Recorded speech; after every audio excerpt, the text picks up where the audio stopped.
Hey toy fans, Aaron here, and today we're going to be checking out the AT-AT, the AT-AT from Rogue One. So let's get to that review table and check it out. So first up, we're going to take a quick look at the packaging. As you see, it's got very nice artwork on the front. It's got the Rogue One branding along the top. You got the window front here so that you can see the three included figures.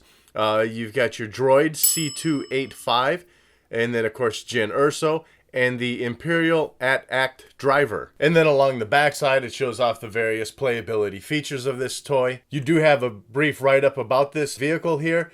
This is supposed to be a larger version than the AT-AT that we've seen in Empire Strikes Back, Return of the Jedi. Now that's in universe. We're going to take a look too at how this scales up with previous releases of the AT-AT that we've had. Alright, but enough about the box. I'm sure there's tons of photos and stuff online already that you've probably already seen. And if you're watching this video, you probably really just want to know what the vehicle looks like itself, and it's time to do that. So I've got it slid out of the box, and as you see, you do have some assembling to do. And just to note, you do need 4D batteries for this thing to work. So here we've got it all assembled, and I gotta say the assembly was pretty easy. For the legs, you got 3 round pegs that slide into the holes. One of those holes are smaller than the other, so everything lines up nicely. For the cannons on the side of the head here, these just snap into place. As I mentioned, you do have 4D batteries that you need to put in, and those go in on the back side. You also have about a dozen stickers to put into place if you so choose. And then you drop your Nerf darts in the canopy. So now that we've recapped the assembly, looking at the vehicle here, I've got to say it's pretty nice looking.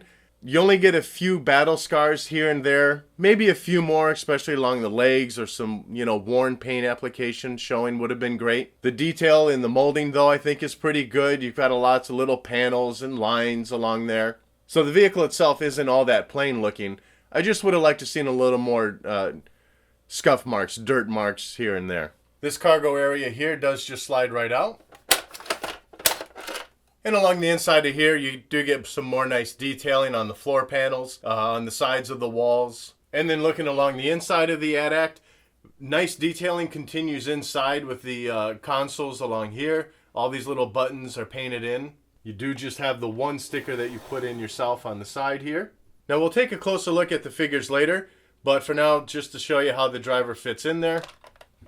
It's not too bad, just slides right in. Now before we move on to other things, let's look at the scale of this toy in relation to the other releases that we've had. Here I have it alongside, if I remember correctly, the 97 Power of the Force 2 release of the AT-AT. And as you can see, it's about the same size. I have the camera leveled out to the top of the AT-AT with the 97 release of the AT-AT behind it. And as you can see, this is just a little bit shorter than what we've had in the past. And looking at it from the front side, you can see the body of the AT-AT is just a little bit wider than what we got in the 97 version. And now just for fun, I do have this stacked against the 2010 big AT-AT that we received. And as you can see, it is a lot smaller than that vehicle. If we had gotten the motorized functions in the 2010 size, that would have been pretty sweet. Now to use the motorized functions, you do have an on-off switch at the bottom of the unit. It is located just above the front driver's side leg. Now for using the motorized controls, you do have 2 options. You've got the app on your phone that you can use, or you have these buttons on the back of the walker itself. For the head movement, you got these 2 buttons here on the sides. Pushing either button once gives you incremental movement. Holding it down gives you continuous movement.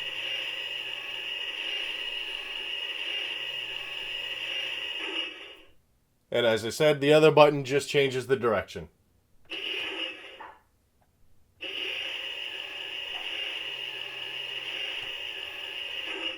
Right here, we've got our Nerf button. And this button here that looks like a Wi-Fi signal is for controlling the lights up front. And the big button here with the arrows is your walk button.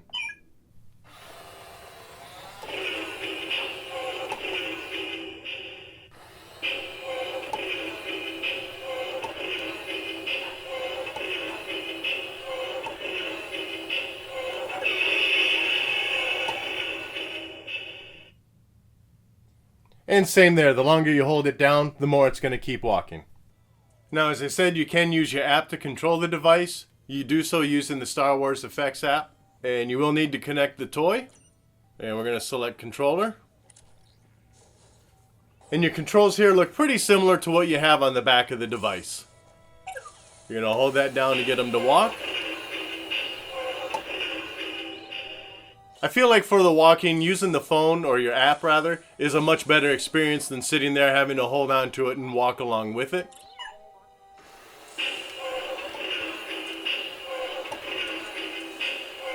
You got here for your lights, shooting your missile, and moving that head around.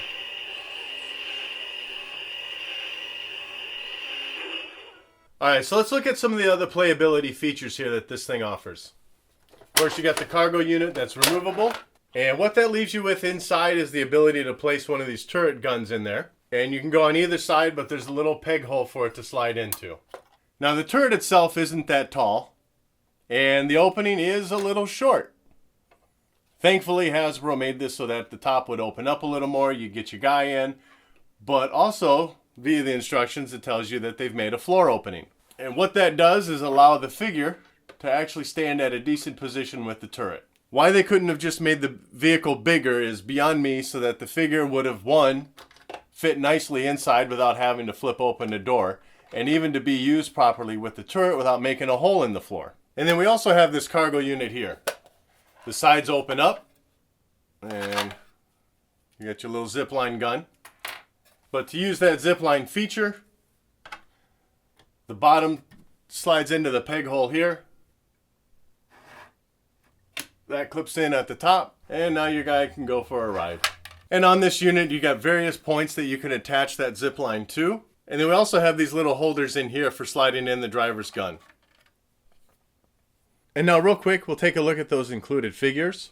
So first up, we're going to take a look at the AT-AT driver. Looks pretty much like the other troopers, you know, the Scarif Trooper, Hover Tank Pilot. One thing I do wonder is the symbol on top of his helmet is the Imperial logo. That wouldn't be odd, except on the packaging, it does show the pilot having a different shaped red logo. I don't know what that logo would be, just pointing out that it's different on the figure. The articulation on this figure is that the head does swivel and tilt up and down just a little bit. Of course, you only have movement at the shoulders. Nothing at the arms, nothing at the wrists. This is not a Black Series figure.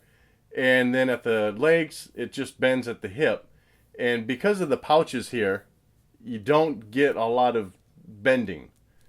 So he doesn't sit too comfortably up in the cockpit of the walker, but it sits just fine as I showed earlier. And the figure does come with a rifle. Next up, we do have Jin in her Jedha outfit. Basic articulation here, the head does swivel and tilt around. It's on a little ball on top. Arm moves at the shoulders, and same with the legs. Weapon does come out and go in the holster. Basically, this is the figure that we received on the carded line for the Jedha outfit, where she came with a scarf. So here I've got that figure there. And really the only difference between these two, aside that she doesn't come with the scarf, is that the paint application, the colors vary a little bit. What you get here with the Jin included in the driver, her hair is more brown as opposed to this reddish brown color. The pants lean a little more gray. Not totally gray, but just on the grayer side than her pants on the carded release. And then you have this kind of whitewash on the bottom of her pants. The face is also a little more peachy colored and not as pale here. So here we have C2B5. Dome swivels around. His legs swivel around, but no third leg. So just the two legs. Don't even have little wheels on the bottom, just molded wheels. Nothing rolls, so there he sits. Alright, so my final thoughts on this vehicle is that it's a pretty good toy. Let's skip the price for a moment. As toys go, it's got good playability. The motorized functions on it works as advertised. It works great through the phone.